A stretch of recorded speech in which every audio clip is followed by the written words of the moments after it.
Buenos dias, good morning, bom dia. Any other Brazilians in the room? None? Hey!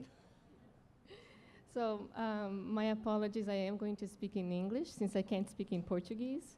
This is the next best language for me. And I want to start by saying really a huge word of thanks to UNICEF, not just for having me here, but also for making sure that in this panel and in these discussions, we talked about the intersections of violence against women and violence against children in a similar way that the fields of child protection and early childhood development and health and education have grown in separate ways. Similarly, violence against children, violence against women, youth violence have developed in very separate ways. And what I hope to share with you today is that there are many intersections between these forms of violence that make it really important for us to think more broadly about violence. And so in the time that we have together, what I would like to do is share some of the intersections on violence against women and violence against children. I want to discuss some implications and recommendations for UNICEF, but really for all of us at PAHO and elsewhere. I do want to address some of the potential risks of a more coordinated agenda between violence against women and violence against children. And I think, as we all know, there are different forms of violence against children, and there are different forms of violence against women. The most obvious intersections occur between partner violence and child maltreatment, and that will be an important focus of the presentation, but I am going to address intersections between other forms of violence against women and violence against children as well. And here are some of the ways in which violence against women and violence against children intersect, and these are the intersections that I'm going to be addressing. Both forms of violence share common risk factors. They are fueled by social norms that support violence and gender inequality. They also tend to co-occur in the same household. One type of violence may be a risk factor for the other, leading to what is known as the intergenerational cycle of violence. They may also result in common consequences that may often be compounded by multiple experiences of violence. And finally, we know that violence against women starts quite early, and that there's a particular age group, adolescents, that straddle the violence against children and violence against women fields. And so I'm going to start by looking at the risk factors. And the socio-ecological model that's presented here is really a framework for us to try to understand the complex interplay of the risk and protective factors that are really at the root of the violent behavior. And as we heard already today, violent behavior is learned, right? And this slide shows us selected risk factors that are associated with both perpetration of violence against children and violence against women. And I don't really have time to go into each one of these risk factors, but I do want to call your attention to a few. So starting at the individual level, having been exposed to violence early in childhood, whether directly or indirectly, using alcohol or drugs, harboring attitudes that condone violence and gender inequality. If we move to the family and household level, marital conflict, instability, economic stress, poverty. Going down to the community level, institutions that tolerate or that fail to respond to violence. Gender and social inequality and norms about privacy in the family. And then at the societal level, weak legal sanctions, social norms that support violence, including physical punishment of wives and children, and the socio-economic, legal, and political disempowerment of both children and women. So it follows that if we're able to modify these factors, we might be able to prevent violence against children as well as violence against women. And I would really argue that we might be able to affect other forms of violence as well. And let's now look a bit at social norms. And worldwide, social norms that condone violence and that support gender inequality merit attention both as risk factors, but also as barriers to help seeking amongst children and women exposed to violence. And in national surveys from about 55 countries, 4 out of 10 women agree that wife beating is justified under some circumstances. Similarly, between 3% and 82% of adult caregivers say that physical punishment is necessary for raising children.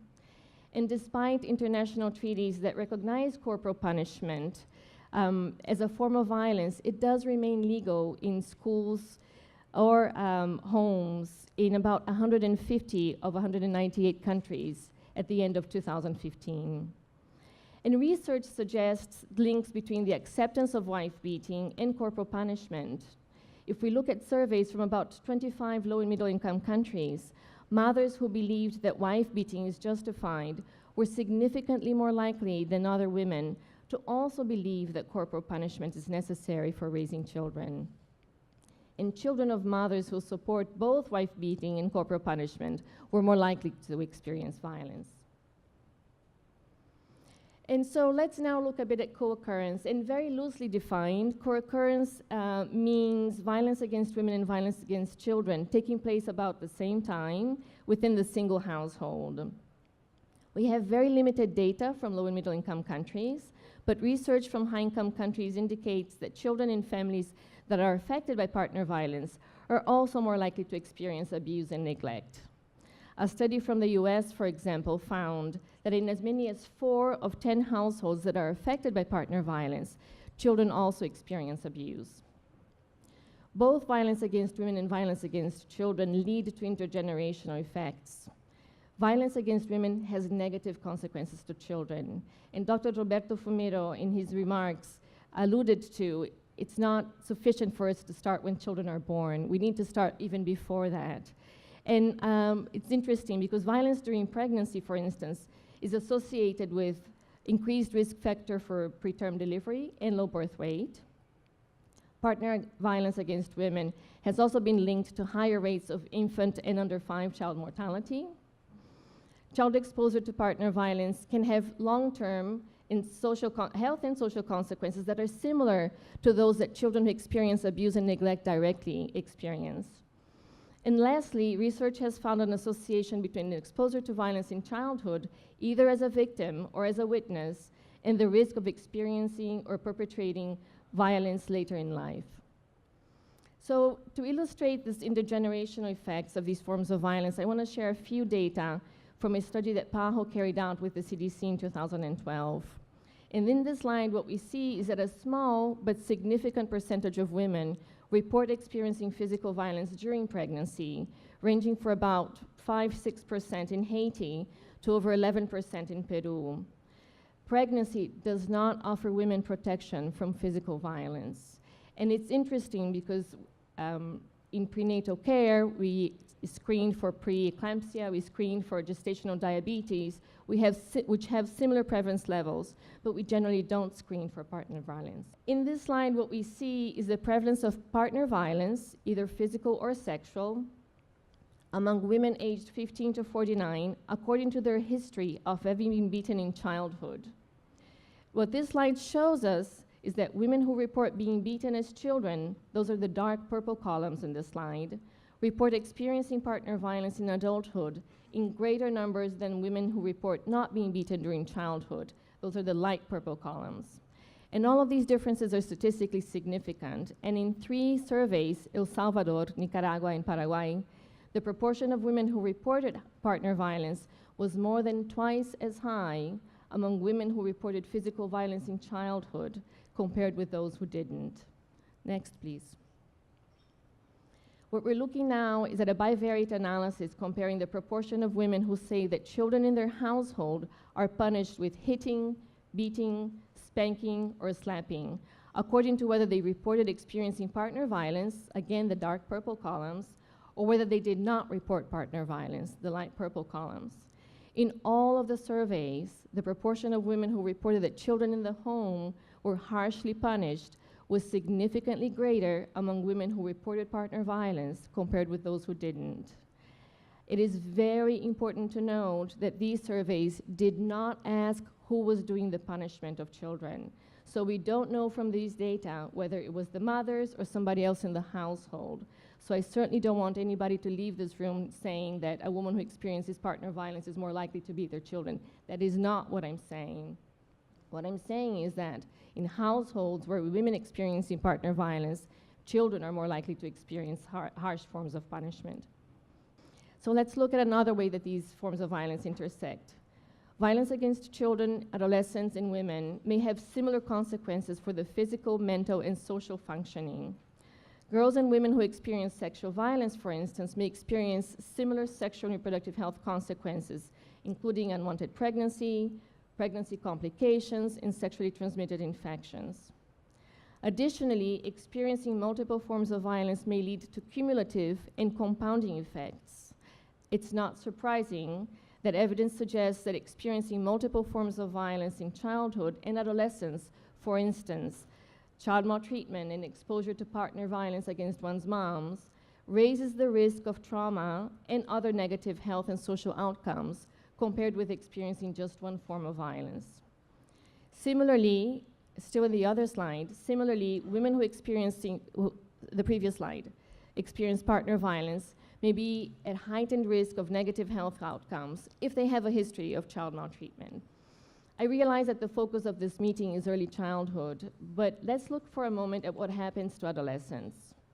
The social constructs of violence against children and violence against women intersect at adolescence. I think we all know that the UN defines children to include boys and girls under 18 and adolescents from 10 to 19. And meanwhile, girls who are 15 and above are often considered to be women by those who are working on violence against women, particularly if they have been married or had children. But violence against older girls, 15 to 17, falls within the domains of both those working on violence against children and violence against women. Adolescence is an age of elevated vulnerability to key forms of violence against women and violence against children.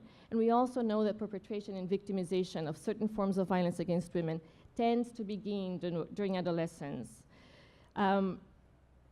Therefore, it follows that instead of being a gray zone that's not here or there, we should all be focusing on adolescence as well. For example, both fields should have an interest in helping adolescent girls postpone unwanted sexual debut, marriage, cohabitation, and childbearing.